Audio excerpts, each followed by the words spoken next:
Hello friends, देवी studies से मैं पूनम कुमारी आपका बहुत बहुत स्वागत करती हूँ।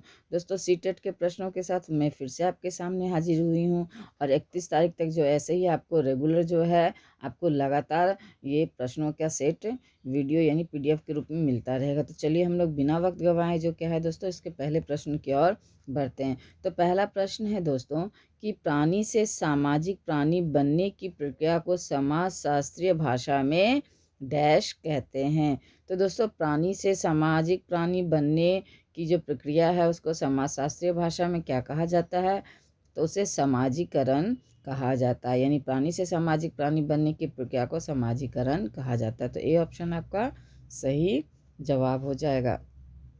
अगला प्रश्न है कि संवेग एक प्रकार की, तो संवेग एक प्रकार की क्या है दोस्तों? तो संवेग जो है भावात्मक क्रिया यानी इमोशनल फीलिंग जिसे हम लोग इंग्लिश में कहते हैं, वह क्रिया ही क्या है दोस्तों?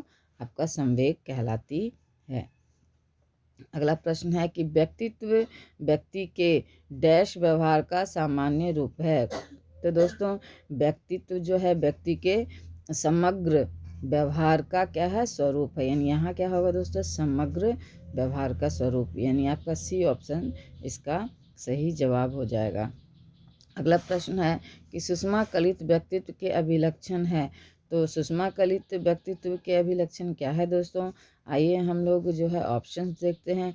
तो पहला है नियमितता, दूरदर्शिता, सहनशीलता और संवेगात्मक परिपक्वता, या दृढ़ता, विश्वसनीयता, आत्मविश्वास, परोपकारिता, न्यायप्रियता और सत्यवादिता।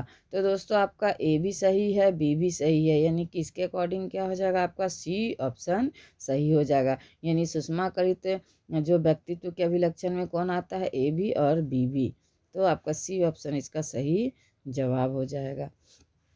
अगला प्रश्न है हमारा कि सही कथन को चिन्हित करना है। तो सही कथन को चिन्हित करना है तो दोस्तों, व्यक्तित्व में हमें उत्तराधिकार यानी व्यक्तित्व हमें उत्तराधिकार में प्राप्त होता है, बिल्कुल गलत दोस्तों।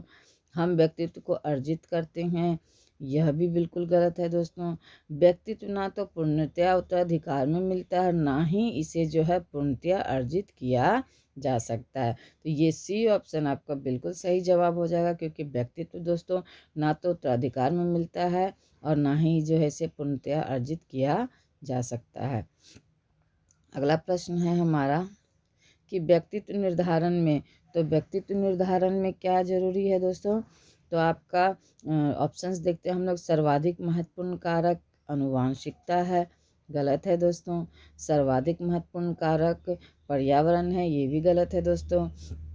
आनुवांशिकता और पर्यावरण दोनों ही महत्वपूर्ण भूमिका निभाते हैं, तो ये आपका सही जवाब हो जाएगा। यानी ये दोनों ही इसका सही जवाब होगा, लेकिन अलग अलग ऑप्शंस में दिया हुआ। और इस सी ऑप्शन में क्या है दोस्तों कि आपका एक जगह दिया हुआ, तो आपका सी ही आपका सही जवाब हो जाएगा। यानी आनुवंशिकता और पर्यावरण दोनों ही महत्वपूर्ण भूमिका निभाते हैं किसमें दोस्तों? तो व्यक्तित्व निर्धारण में। अगला प्रश्न है कि छात्र के प्रति शिक्षक का व्यवहार यदि सहयोगात्मक और उत्साहवर्धक होगा तो छात्र का व्यक्तित्व, तो छात्र के प्रति अगर शिक्षक का व्यवहार दोस्तों सहयोगात्मक और उत्साहवर्धक होगा तो छात्र का व्यक्तित्व कैसा होगा? तो उसका जो है व्यक्तित्व दोस्तों सकारात्मक अभिलक्षणों से युक्त होगा। यानी उसका जो व्यवहार है सकारात्मक अभिलक्षणों से युक्त होगा। अगर शिक्षक क्या करेंगे? सहयोगात्मक और उत्साहवर्धक व्यवहार निभाएंगे स्टूडेंट के साथ। चलिए अगला प्रश्न है हमारा कि खेल एक, तो खेल क्या है दोस्तों? तो खेल जो है आपका एक सक्रिय मनोरंजन है। यानी ए ऑप्शन ही इसका सही जवाब हो जाएगा। अगला प्रश्न है कि खेल के संबंध में कौन सा कथन अनुपयुक्त है? तो खेल के संबंध में कौन सा कथन अनुपयुक्त है दोस्तों? ऑप्शन हम लोग देखते हैं। खेल एक यानी खेल आंतरिक रूप से अभिप्रेरित होता है, बिल्कुल सही है दोस्तों। खेल बच्चों को संतुष्टि प्रदान करते हैं, ये भी सही है दोस्तों।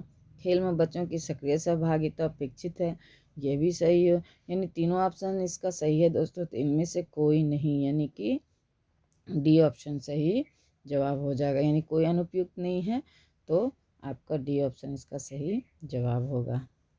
अगला प्रश्न है हमारा कि खेल की उपयुक्त परिभाषा कौन सी है। तो खेल की उपयुक्त परिभाषा पूछा जा रहा है। तो आइए हम लोग देखते हैं ऑप्शंस। खेल एक प्रक्रिया है जो मनोरंजक होती है, यह एक रचनात्मक प्रवृत्ति है। अगला देखते हैं क्या है।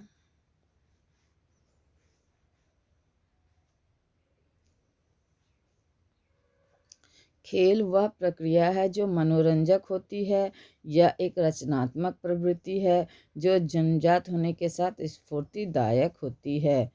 या खेल वह प्रक्रिया है जो मनोरंजक होती है, यह एक रचनात्मक प्रवृत्ति है जो जन्मजात होने के साथ स्फूर्तिदायक, स्वतंत्र, स्वलक्षित एवं आनंददायक होती है। तो आपका सी ऑप्शन दोस्तों सबसे सटीक बैठ रहा है।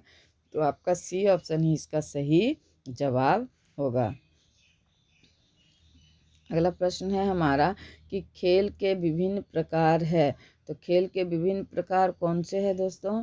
तो रचनात्मक खेल, गतिक खेल, लड़ाई के खेल, बौद्धिक खेल एवं परीक्षात्मक खेल, ये सब क्या है दोस्तों, खेल के प्रकार है। तो बी ऑप्शन आपका सही जवाब हो जाएगा। अगला प्रश्न है हमारा कि संस्कृति के विकास एवं संरक्षण में भाषा का सर्वाधिक योगदान है। इस कथन को निम्न में से कौन सा विकल्प प्रमाणित करता है। तो भाषा के द्वारा दोस्तों व्यक्ति एक दूसरे के निकट संबंध बनाते हैं, बिल्कुल सही है यह। भाषा के द्वारा ही व्यक्ति समाज में अपने भावों एवं अनुभूतियों को व्यक्त करता है, यह भी बिल्कुल सही है दोस्तों। भाषा मनुष्य को भविष्य की उन्नति की ओर ले जाती है, तो बिल्कुल सही है दोस्तों तीनों ऑप्शंस। तो इसके अनुसार डी ऑप्शन आपका सही जवाब हो जाएगा, ए बी सी एवं यानी तीनों। अगला प्रश्न है हमारा कि पारिवारिक संपर्क से वंचित रहने वाले बच्चों का भाषागत विकास के संबंध में असत्य कथन को चिन्हित करें। तो पारिवारिक संपर्क से जो बच्चे वंचित रहते हैं उन्हें भाषागत प्रॉब्लम होती है दोस्तों, किंतु इनमें क्या करना है दोस्तों, असत्य कथन को चुनना है। तो असत्य कथन में क्या होगा दोस्तों, पारिवारिक कलह से दूर रहने के कारण अत्यंत सामान्य व समृद्ध होता है, यानी ये असत्य कथन हो जाएगा दोस्तों। क्योंकि कोई भी बच्चा पारिवारिक कलह से दूर रहेगा तो उसका क्या होगा, विकास ही नहीं होगा। यहाँ दिया है अत्यंत सामान्य और समृद्ध होता है, तो ये असत्य कथन हो जाएगा, यानी बी ऑप्शन आपका सही जवाब हो जाएगा। अगला प्रश्न है हमारा कि संवेग का एक प्रकार है।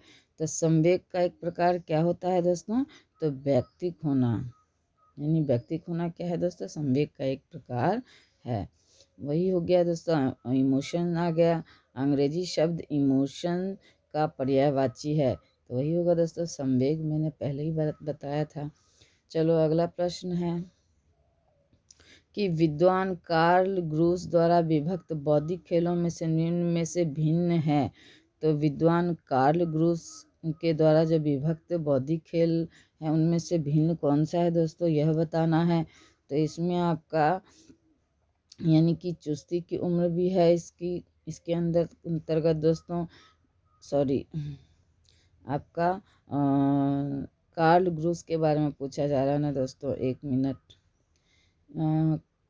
कार्ल ग्रूस के द्वारा बौद्धिक खेलों में से निम्न में से भिन्न है, तो भिन्न कौन सा है दोस्तों, तो भिन्न है जो है इसमें आपका हो जाएगा शारीरिक खेल, यानी शारीरिक खेल जो है कार्ल ग्रूस के द्वारा विभक्त बौद्धिक खेलों में नहीं आता है। बाकी विचारात्मक खेल, इच्छात्मक खेल और संवेगात्मक खेल ये इनके द्वारा विभक्त बौद्धिक खेलों के अंतर्गत आते हैं।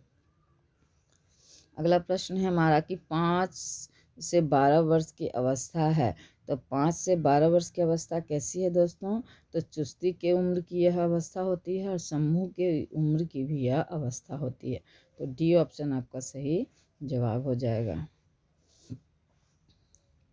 अगला प्रश्न है हमारा कि बाल्यकाल में चोरी की आदत के कारक है। तो दोस्तों इसके यानी बाल्यकाल में चोरी की आदत के कारक है अभावात्मक, ईर्ष्यात्मक और संगति। बस यानी अभाव के कारण, ईर्ष्या के कारण और संगति के कारण क्या होता है, बच्चे जो है बाल्यकाल में चोरी करना सीख जाते हैं। अगला प्रश्न है कि मिथ्या परिपक्वता की अवस्था है। तो मिथ्या परिपक्वता की अवस्था कौन सी है दोस्तों? तो आपका 5 से 12 वर्ष की अवस्था जो है क्या है दोस्तों, आपका मिथ्या परिपक्वता की अवस्था मानी जाती है। आदत के विषय में सर्वाधिक ग्राह्य सत्य या कथन है। तो आदत के विषय में जो है सर्वाधिक ग्राह्य कथन क्या है दोस्तों? तो यह एक अर्जित मानसिक गुण है। यानी जो आदतें जो होती है दोस्तों वह अर्जित गुण होती है, वह जो है जन्मजात नहीं होती है। चलिए अगला प्रश्न देखते हैं हम लोग। तदात्मीकरण की अवस्था के अंतर्गत, तो तदात्मीकरण अवस्था के अंतर्गत क्या होता है दोस्तों, देखते हैं हम लोग। यौन भावना का विकास होता है, बिल्कुल सही है। लिंगानुरूप बाल्य व्यवहार को निर्देशित किया जाता है, ये भी सही है। सम उम्रों के साथ अनुकूल व्यवहार स्थापित करना होता है, तो ये भी बिल्कुल सही है। यानी ये तदात्मीकरण के अंतर्गत ये तीनों ऑप्शंस आते हैं। तो डी ऑप्शन इसका सही जवाब हो जाएगा बिल्कुल दोस्तों, यानी सभी सत्य है। अगला प्रश्न है हमारा कि आरंभिक विषम लिंगी आकर्षणावस्था है। तो आरंभिक विषम लिंगी आकर्षणावस्था कौन सी है दोस्तों, यह पूछा जा रहा है। तो किशोरावस्था दोस्तों, ये तो जवाब सबको पता होगा। चलिए आगे देखते हैं हम लोग। अगला प्रश्न है कि बाल विकास की दिशा में मौलिक अधिकारों और नीति निर्देशक तत्वों यानी सिद्धांतों के अंतर्गत निशुल्क अनिवार्य शिक्षा की व्यवस्था, पोषण, स्वास्थ्य, बाल श्रम का उन्मूलन और बेगारी का उन्मूलन इत्यादि का प्रावधान किया गया। ये प्रावधान है, तो ये प्रावधान कौन से प्रावधान है दोस्तों? तो संवैधानिक उपबंध है, यानी कि यह संविधान में हमारे क्या है, वर्णित है, इंगित है। चलिए अगला देखते हैं कि राष्ट्रीय बाल बोर्ड का गठन किया गया। तो राष्ट्रीय बाल बोर्ड का गठन कब किया गया दोस्तों आपका? तो 1980 में किया गया, और इसके हेड कौन होते हैं? राष्ट्रपति होते हैं। अगला प्रश्न है हमारा आ गया दोस्तों, राष्ट्रीय बाल बोर्ड की अध्यक्षता कौन करते हैं? तो कौन करते हैं दोस्तों राष्ट्रीय बाल बोर्ड की अध्यक्षता? तो राष्ट्रपति के द्वारा की जाती है। अगला प्रश्न है हमारा कि भारत में पहली बार राष्ट्रीय बाल नीति घोषित की गई। तो भारत में पहली बार राष्ट्रीय बाल नीति कब घोषित की गई दोस्तों? तो 1974 में भारत में पहली बार राष्ट्रीय बाल नीति घोषित की गई। बहुत इंपॉर्टेंट क्वेश्चन दोस्तों, समेकित बाल विकास कार्यक्रम शुरू किया गया। तो समेकित बाल विकास कार्यक्रम जो है दोस्तों 1975 में शुरू किया गया। बहुत बार पूछा गया यह प्रश्न दोस्तों, और बहुत से एग्जाम्स में, सिर्फ स्टेट ही नहीं बल्कि बहुत से एग्जाम्स में यह पूछा गया। अगला प्रश्न है हमारा कि समेकित बाल विकास कार्यक्रम के अंतर्गत प्रदान की जाने वाली सुविधाएं हैं। तो समेकित बाल विकास के अंतर्गत प्रदान की जाने वाली सुविधाएं कौन सी है दोस्तों? आइए ऑप्शंस देखते हैं। पहला है विद्यालय पूर्व बाल केंद्र या आंगनबाड़ी की स्थापना एवं विद्यालय पूर्व अनौपचारिक शिक्षा, बिल्कुल सही है दोस्तों, समेकित बाल विकास कार्यक्रम के अंतर्गत ये आते हैं। दूसरा है पोषण एवं स्वास्थ्य शिक्षा से संबंधित सेवाएं एवं आपका पूरक पोषाहार, तो ये भी आपका सही है दोस्तों, यानी बी ऑप्शन, ए ऑप्शन सही है। तो उसके अकॉर्डिंग क्या जवाब हो जाएगा दोस्तों आपका? यानी सी ऑप्शन, ए और बी दोनों।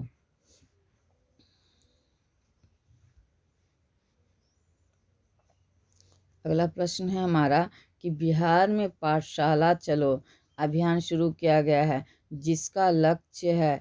तो यह जो पाठशाला शुरू किया गया है दोस्तों बिहार में, जिसका यानी कि पाठशाला चलो अभियान, उसका लक्ष्य क्या है यह पूछा जा रहा है। तो इसका लक्ष्य की बात करें तो हम लोग ऑप्शन देखते हैं पहले।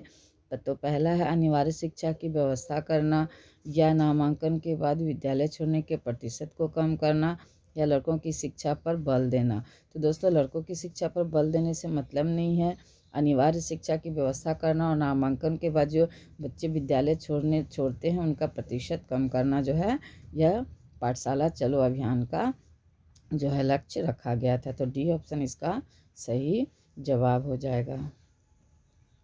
अगला प्रश्न है राष्ट्रीय बाल नीति में। तो दोस्तों राष्ट्रीय बाल नीति में क्या आता है? तो राष्ट्रीय बाल नीति के अंतर्गत जो है आपका बच्चों के शारीरिक, सामाजिक एवं मानसिक विकास हेतु आपका आवश्यक सेवाएं उपलब्ध कराने की बात कही गई है। तो डी ऑप्शन इसका सही जवाब हो जाएगा। अगला और अंतिम प्रश्न है इस वीडियो का दोस्तों कि भारतवर्ष में बाल विकास की दिशा में कदम। तो भारतवर्ष में बाल विकास की दिशा में कदम कब उठाया गया दोस्तों?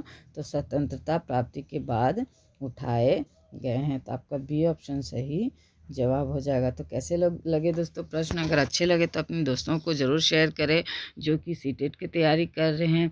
ऐसे दोस्तों को ज़रूर आप लोग हेल्प करें, और अगर चैनल को सब्सक्राइब नहीं किए तो चैनल को सब्सक्राइब करें ताकि आपको ऐसे ही वीडियो जो है लगातार मिलते रहे। तो चलिए देवी स्टडी से जुड़ने के लिए आप सबका बहुत बहुत धन्यवाद।